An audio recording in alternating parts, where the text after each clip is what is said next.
within the government system and private sector, there are people who don't respect noble intentions. You would find that when you make the money available for hospital, for example, and you order 1 million rand worth of goods, but only 300,000 rand of goods come, it's ticked off and 700,000 rand of shortage comes in. So then government is blamed and said, you know what, you guys didn't supply enough to the hospital. Can you look at a system where all buying is centrally controlled, with better audit systems, better checks and balances to make sure that what you buy is actually what you get, and the price that you offered is the best price available? Quite often you would find people say, look, don't charge me 50 rand, charge me 100 rand. And now the government will pay and give me something on the side. This is a real reality. It's not made up in my mind. I've experienced this many times before. So these are the 2 points I'd like to raise. Thank you.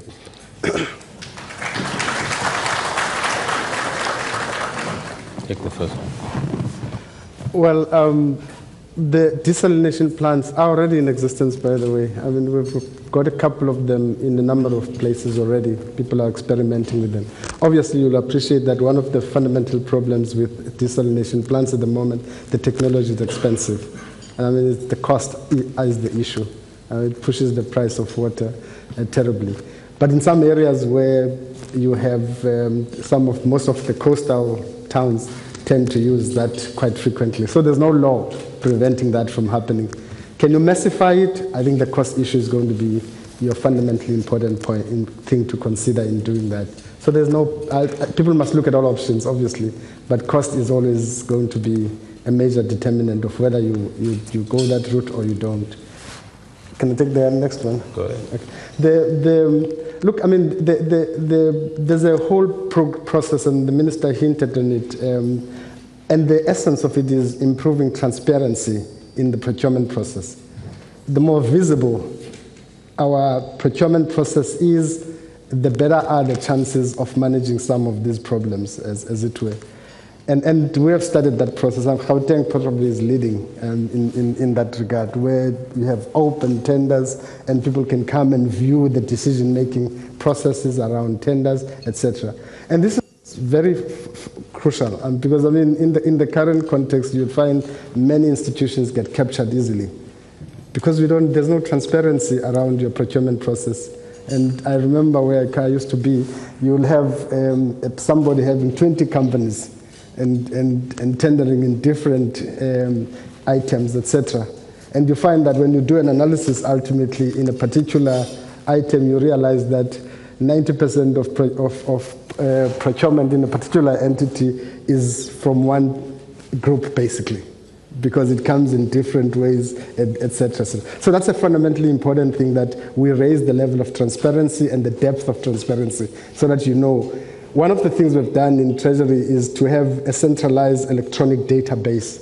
That begins to kind of, you could go through the database, and ultimately you would want to have a scenario where all procurement decisions are reflected in the database. You can literally go and check it and actually know what happens. Cost management is going to be a very critical element of that process. So there's already work done on textbooks, for instance, and school books already centrally in the central procurement process to try to manage cost and reduce costs on that. And there are major savings that we've done already in that space. We're now moving into the built environment, looking at schools, looking at clinics, and what is the cost of clinic, what a cost of clinics should be. I remember when some time ago we did an analysis of schools, and actually we had a variation from people paying 300,000 per classroom to 3 million per classroom. And that was real. I mean, that happened. We saw that. So we're doing an analysis of all of those things to begin to set standards that actually ensure that there is some standardization in our procurement system. It's a long road because the human factor will always kick in. But I think with continuous using technology and ensuring that we increase levels and depth of transparency and visibility of these decisions and processes, would actually reach that point. Can I just add to that? Firstly, I think we should compliment the gift of the givers for the fantastic work that they do.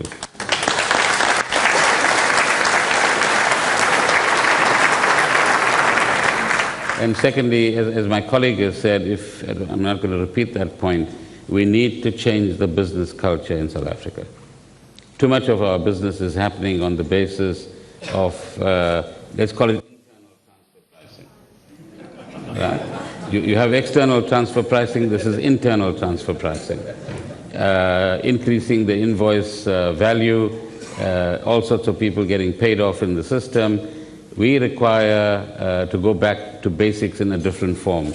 So what has happened to honesty and integrity in business and in government, for that matter? We need to change very quickly that value system to what the Madivas of the world would have taught us and expected of us. Because there are many parts of this transactioning between government and business that's going seriously rotten. And if we don't stop it, we're going to become a kleptocratic state.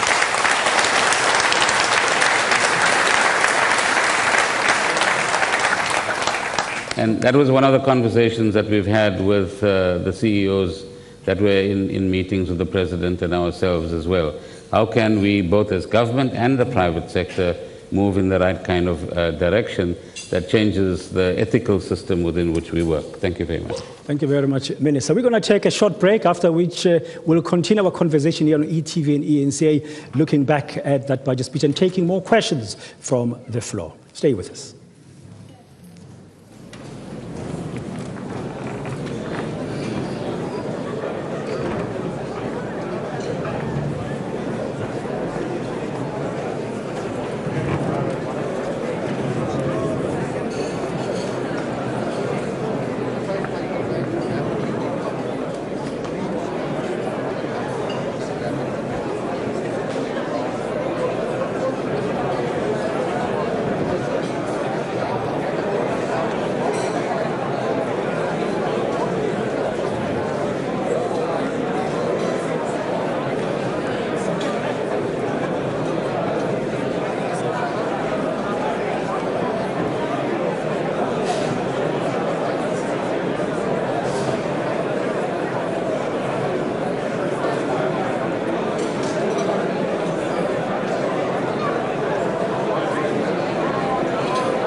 Neil, can you hear me? There's a request from Treasury to take 2 callers from 2 local community stations. Voice of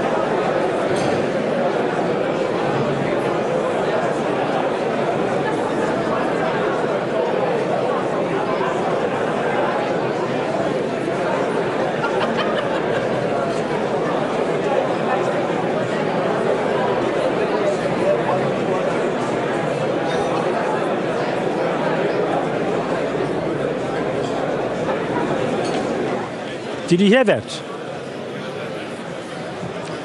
Okay, welcome back. We are on eTV and eNCA. Thank you very much. Can we quieten down and we can carry on with the breakfast, post-budget breakfast briefing here with the Minister, his Deputy Mcebisi join us. And also, don't forget, we have an economist with us, Tabi Lewoka, who's also got views, and you can also direct some of the questions for you. Just to point out that we've got about 15 minutes to go. The Minister does have other prior commitments after 8 o'clock, so we're going to be running this until 8 o'clock. So I'm going to request that we take questions, maybe 2 at a time, and then we try and ask 1 question each. I'm told by the Treasury Department that we've got 2 community radio stations this morning in the Cape that have been following this post-budget business breakfast. That's Radio Zibonele and Voice of Cape. I'm hoping our technical people here are ready. We could start with one of the questions from the Radio Zibonele Community Radio. Are we ready for that? Can we take that question, please, from a listener, a caller from Radio Zibonele? Please go ahead. Yes. Among a listener from Radio Zibonele. We hear the budget speech almost every year, and we always credit it.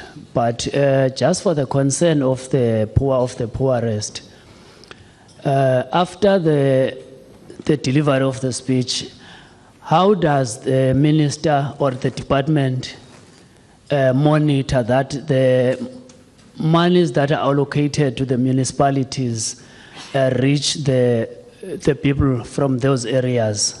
Because they only hear the speech, the budget speech, but they never get the feedback of how the money was spent to the municipalities. Thank you. Okay, can we take the next question from a listener from Voice of Cape, please? Good morning. The question we have from our listener is in which ways specifically were the poor and unemployed taken into consideration when the budget was drafted? Okay, thank you very much. Minister, Deputy Minister. The Deputy will deputize when I'm finished, but in respect of the first question, that is a challenge. Remember that municipalities in South Africa, many, not all of them, raise most of their revenue, at least over 50%, from their own property taxes and other charges. But the smaller ones certainly rely on government transfers, and we transfer about 100 billion rands, I think, in the new financial year. A lot more.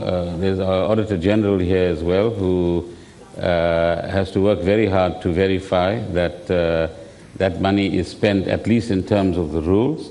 But there are many areas where there's non-compliance in this particular respect. And I think both the questioners are asking a valid question. For every million rands that we drop at the top from the national level, what actually reaches the people on the ground? And how many extractors are there along the way that are extracting for non-legitimate purposes? And one of the biggest problems about the previous question that we had, and that is the question of corruption and fraud and so on, both by business and by certain government people, is that it's the poor that suffer. So we're reaching a stage in South Africa where we can speak quite nicely about the poor, make wonderful speeches, but care a damn about the fact that they don't get what they're entitled to. Because somewhere in the middle, people are becoming rich, and far too rich, as a result of extracting from the system itself through this internal transfer pricing and other mechanisms. How do we take account of the poor? The social grant element, the housing allowances, the increase in the education budget, moving towards a national health insurance that gives us a better and more effective health system. We're not quite there. There's a lot of work that needs to be done. And what we generally call the social wage that I was referring to earlier on, all of that takes account of the poor in South Africa but it's linked to the first point: how effectively is that money spent, and how much of that money is actually reaching the poor. I'm not sure if you'd like to add something. I'd like to add something on, Yes, on the budget and the poor. I think that the National Treasury could have increased VAT by 1%, and that would have, we would have at least 15 billion that we could have recouped. But they were very sensitive not to. Instead, we saw increases in the social grants that could benefit or will benefit the poor. So I think that this budget considered the poor quite greatly, more so than analysts had expected. Thanks, Tabi. More questions from the floor? I understand there are school children who are in the break, so there's one of them there who wants to ask. Please just identify yourself properly. Thank you. Good morning, Mr. Minister. Sage. My name is Abdulaziz and I'm a pupil at Rondebosch Boys High School. And the question I have to ask is, with the continuing increase in our current government debt to GDP percentage, it recently reached in the region of about 49%. Our state is spending about 14 cents on every rand on interest rates alone. And the question that we have to ask, and the IMF has recently predicted that we'd reach 2 trillion rand in debt by the end of the next medium-term budget. The question that we have to ask is, is our state willing to accommodate that massive percentage of debt? Okay, let's take another question. Just trying to get as many as possible questions because of time. There's another people over there, another Good morning, everyone. My name is Monda Scholar from Dr. Nelson Mandela High School. My question, due to the point that we see learners from university striking for fees, as a majority of youth cannot afford the education price, can economic or our country provide free tertiary education? Okay, those are the two questions from the pupils. On the issue of debt, I mean, that's probably the central problem and challenge that the budget was responding to, trying to manage the debt level and stabilizing it first and gradually managing it down. So that's probably one of the central issues that we're dealing with. So I'll suggest that read it very carefully. You'll realize that that's the major focus. Obviously, I think the issue of debt also relates to whether the economy is growing, which is another important variable. And again, we have to think very seriously about how do we ignite growth in our economy. And the minister was talking about the need for that broad conversation about what works. What is very clear, if you look at our model, growth model, it probably has been centering around three things. On the one side, commodity exports. On the other side, cheap labor. On the other side, cheap electricity. All of those factors have changed. And you do need a different kind of conversation that says what should be our response, strategic response moving forward. Clearly, commodities exports have gone down, are going down, and labor is not what it used to be, and electricity is clearly not what it used to be. So you need a different model that focuses probably on low electricity intensive industry. You need more focus on agriculture, tourism, etc. So it's a conversation that we need to have to ignite growth in our economy. And that's what we're trying to do with business, the CEOs, in the conversation with CEOs. Because fundamental to that is ensuring that private sector invests. And we have to start interrogating what are the hurdles to private sector investment. And we're beginning to grapple with some of those hurdles now and create more certainty in our policy, ensuring that there is better coordination and alignment of policy to the objective of supporting private investment.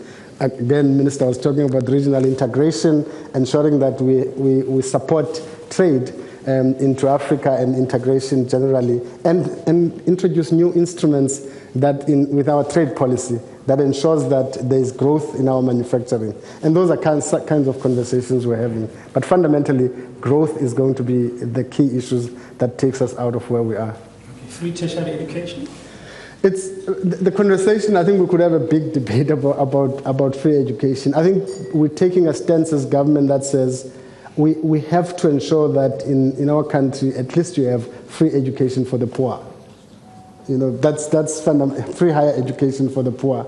And that's probably where we are. as a country. And you can go around the world. I mean, there are very few countries that have free education, and those that have free educations are those that have thriving economies, highly growing economies. And we also must ask another question, of course, about how progressive is free higher education, because that's another question. I mean, how progressive is free higher education? And again, it's a matter of choice. Where do we put our resources? Do we put them on the free higher education, and what are the consequences of doing that? But certainly, there should be broad agreement about free education for the poor. Yeah. So the means test becomes critical in that process. I think, on education, I think that we need also a lot more private involvement, private sector involvement in investing in our education sector.